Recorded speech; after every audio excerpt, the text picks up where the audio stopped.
دوست کو اس کی دوستی سے نہیں بلکہ اس کے اخلاق سے پہچانو۔ بادل کی طرح رہو جو پھولوں پر ہی نہیں کانٹوں پر بھی برستا ہے۔ اچھے دوست کی ہمیشہ قدر کرو کیونکہ وہ انمول نگینا ہوتا ہے۔ ہر مشکل انسان کی ہمت کا امتحان لیتی۔ اچھی کتابیں بہترین دوست ہیں۔ والدین کی طرف محبت کی نگاہ سے دیکھنا عبادت ہے۔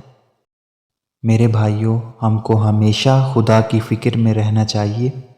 خدا کی یاد میں رہیں کیونکہ خدا کی یاد ہی کے ذریعے انسان کا دل اور جسم سکون حاصل کر سکتا ہے۔ تمہارے تمام کام صرف رضائے الہی کی خاطر ہوں۔ اپنے دوستوں اور ہم محفل ساتھیوں سے ایک گزارش کرنا چاہتا ہوں، وہ یہ ہے کہ تمہارے تمام کام صرف رضائے خدا کی خاطر ہوں۔ ہر حال میں، چاہے وہ چلنا پھرنا ہو، چاہے وہ درس پڑھنا ہو اور چاہے باتیں کرنا، تمہارا ہر پل خدا میں رہے۔ کام صرف رضائے خدا کے لیے انجام دیں۔ اگر خدا کی رضا حاصل ہو جائے تو انسان کا دل بہت ہلکا اور پاکیزہ ہو جاتا ہے۔ تمام کاموں میں خدا پر بھروسہ کرو۔ ہمارے اس ضعیف وجود کو اگر خداوند عالم لمحہ بھر کے لیے بھی ہمارے حال پر چھوڑ دے تو سوائے ہلاکت کے اور کچھ نہ ہوگا۔ ہمیشہ خدا کی یاد میں رہو، خدا ہی سے ہر چیز مانگو۔ اے مسلمانوں، رہبر عظیم محمد صلی اللہ علیہ وسلم کے بیانات پر بھرپور توجہ رکھو۔ آپ کی ہر بات کو غور سے سنو، اس لیے کہ ان کی باتیں اسلام اور شہیدوں کی باتیں ہیں۔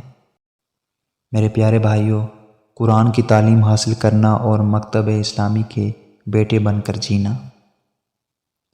جوانوں کی حوصلہ افزائی ہونی چاہیے تاکہ وہ اسلام کی خدمت اور انقلاب کو آگے بڑھائیں اور کبھی قرآن اور اس کے دستورات سے دوری اختیار نہ کریں۔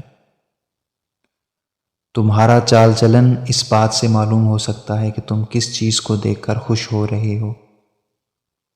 اپنے دشمن کو ختم کرنے کی بجائے اس سے بغیر جھگڑا کیے اس کی امید کو ختم کر دیں۔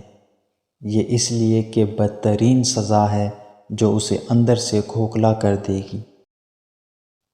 بدگمانی کشتی کے اندر قطرہ قطرہ رستا ہوا پانی ہے جو آخر کار کشتی کو لے ڈوبتا ہے۔ آنسو بہاؤ اور خوب بہاؤ، یہ سوچ کر نہیں کہ ہماری خواہشات پوری نہیں ہوتی، بلکہ یہ سوچ کر کہ ہم اپنی خواہشات کے کس قدر غلام ہیں۔